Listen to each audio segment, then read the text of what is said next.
What's going on, ladies and gentlemen, boys and girls, children of all ages? Welcome to another brand new edition of Renegade Wrestling. I am your host, JJ Williams. Happy Friday, everyone. It is finally Friday. The weekend is here. Time to finish your classes at school today, finish your work, go out, get drunk, party, do some karaoke, and go to some good indie wrestling shows. Support the indies. Going to get into my questions today, just like always. I hope you enjoyed the WrestleMania edition. Just want to go ahead and throw out there one more time. Please send me WrestleMania questions. I want to do as many WrestleMania editions of Renegade Wrestling as I can between now and April 7th. If I get enough of them, I might even do one on April 6th, just before WrestleMania. So, send me those questions. First question today, non-WrestleMania themed. The show's non-WrestleMania themed. From Detail Godzilla Star. Hey JJ, this question is for you, Statboy, and Pinky.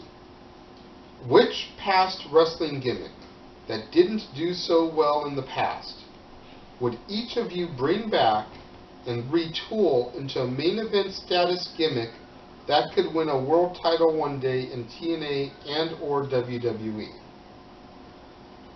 Fantastic question. This took me no time to come up with an answer.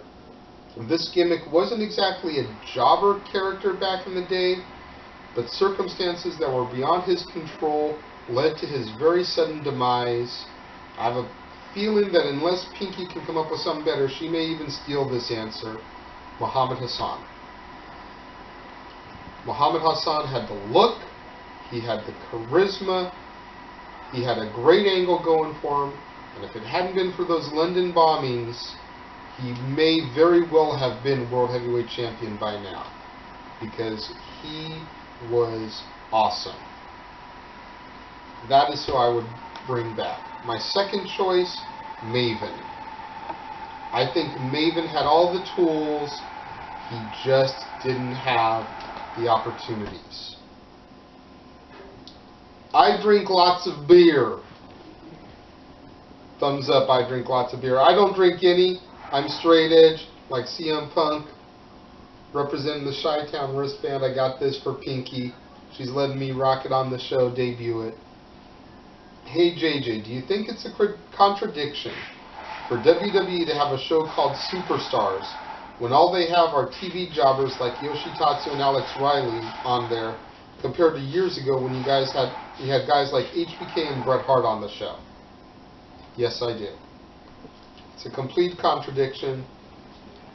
For starters, it's an internet show now. It's not even on TV anymore. And I know I have said on numerous episodes, I believe Jeff has even stated this on some episodes, that Superstars should have Zack Ryder's Internet Championship. It would be a new title for WWE, something they could actually acknowledge. The title's already been created because Ryder created his own.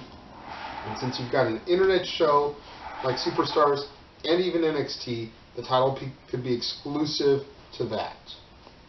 Defended on both those shows by the champion. But yeah, a show like Superstars should have real superstars, but because it's internet, they're not going to put Triple H, Randy Orton, John Cena, Undertaker, Kane. None of those guys are going to be on there. You're going to get Yoshitatsu, JTG, A-Rai, Michael McGillicuddy, and those type of guys. Hot Wheels 84 says, JJ, what are 5 wrestlers that were released that you would bring back to WWE and TNA? His are for WWE, Shelton Benjamin, Charlie Haas, MVP, and Carlito. He's not sure about the other. TNA, he'd bring back the Motor City Machine Guns, Sabin and Shelley, Petey Williams, Jay Lethal, and Shark Boy. Those are all really good. Mine for WWE, I would bring back Kurt Angle, Chavo Guerrero, Matt Morgan, Shelton Benjamin, and Jeff Hardy, or even Matt Hardy. You could take your pick, really. For TNA, I would bring back Petey Williams, the Wildcat Chris Harris, Chase Stevens and Andy Douglas, the Naturals, and Michael Shane. 4 of those 5 guys would seriously help revitalize the X Division, and Chris Harris could get back with James Storm and reform AMW, quite possibly the greatest tag team in TNA history. Second place probably Beer Money, but AMW wrecked shit before there was Beer Money. Zach Smith says, "Hey JJ, do you think it would be a smart idea for the WWE to change their Money in the Bank format so that you can cash in either briefcase on either belt, instead of having SmackDown cash in on the World Heavyweight title and Raw cash in on the WWE title? I think it would add a little bit more surprise factor when someone cashes in. P.S. Did anyone ever tell you that you kind of look like Al Snow? Haha, thanks." Nobody's told me I look like Al Snow, so thank you for that, I guess. I don't really dislike Al Snow, but, you know, at least you didn't tell me that I look like Brodus Clay or Tenzai or, you know, somebody like that. I do think that would be a great idea. If they're going to keep 2 briefcases, which I have an issue with that anyways. Money in the Bank needs to go back to WrestleMania, be 1 briefcase that can be cashed in on either belt.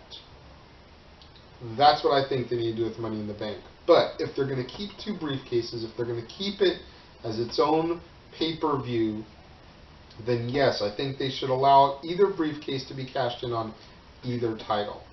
Because there were numerous opportunities that Dolph could have taken care of with the briefcase if he had been able to cash in on the WWE title. I mean, hell, Royal Rumble, as soon as Rocky defeated Punk for the title, "I'm here to show the world, I'm here to show the world," have Dolph come out, cash in on The Rock, that would have been awesome. And I'm a Rock fan, and I would have loved to have seen that. Mr. Randy Smooth wants to know, what are some of my favorite CM Punk matches? Hence the t-shirt, hence the Cubbies wristband today. I'm going to give you 3 matches on the indies that you can either find on DVD and possibly YouTube. And I'm going to give you 3 WWE matches. Alright?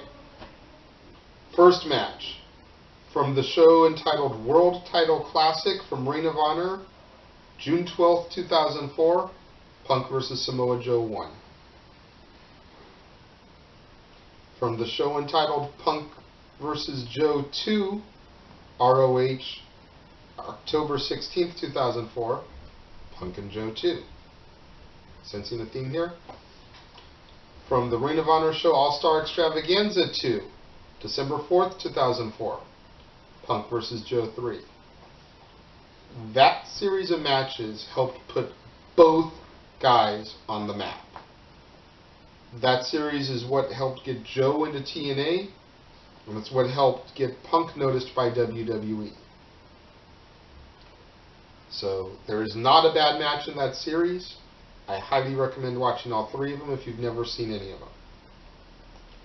From the WWE, from Raw, April 21st, 2008, King of the Ring's Finals, CM Punk versus William Regal. It was a TV match. It was a little bit short for my taste, but it was awesome. No DQ match for the IC title from Raw, January 19th, 2009. Again, Punk and Regal. And the third one is the one everybody talks about, from Money in the Bank, Punk Cena. Punk winning the title and walking out. Not a huge Cena fan, but I love that match.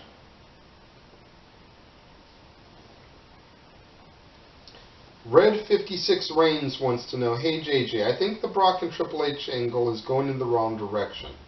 I think it should be Brock kicking Triple H's ass every time they are in the same place, to where Stephanie, Vince, and everybody close to Hunter is giving him the Rocky III "you can't win" speech, with Triple H just taking the stance that he has to man up and be a man. What are your thoughts?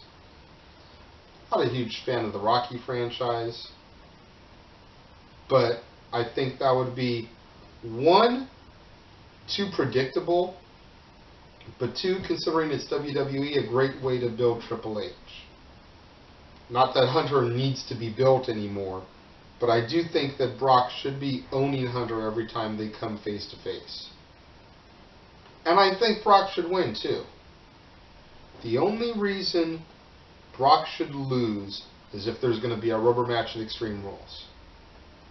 And somebody on Facebook posted a Vengeance throwback graphic from when Sable and Stephanie fought each other, and mentioned, what if this match happened considering the Brock and Triple H feud?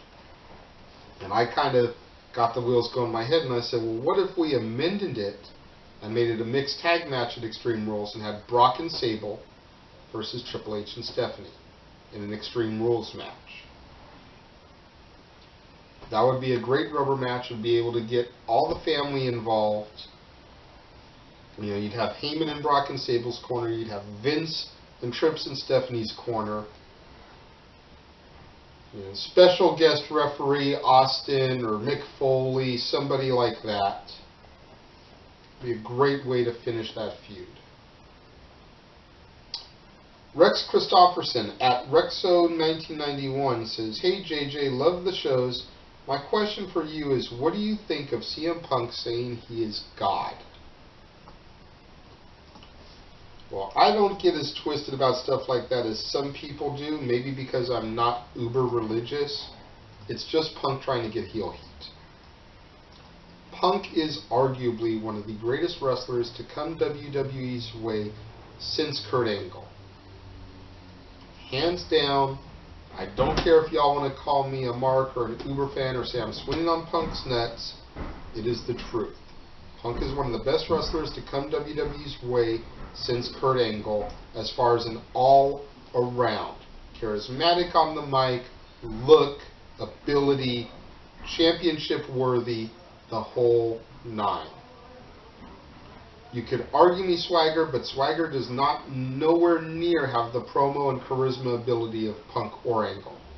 He's got everything else, I'll give him that. But he doesn't have the ability to get on the mic and sell himself. That's why he's got Zeb Coulter talking for him. And all he does is stand in the background with his arms crossed saying, "We the people."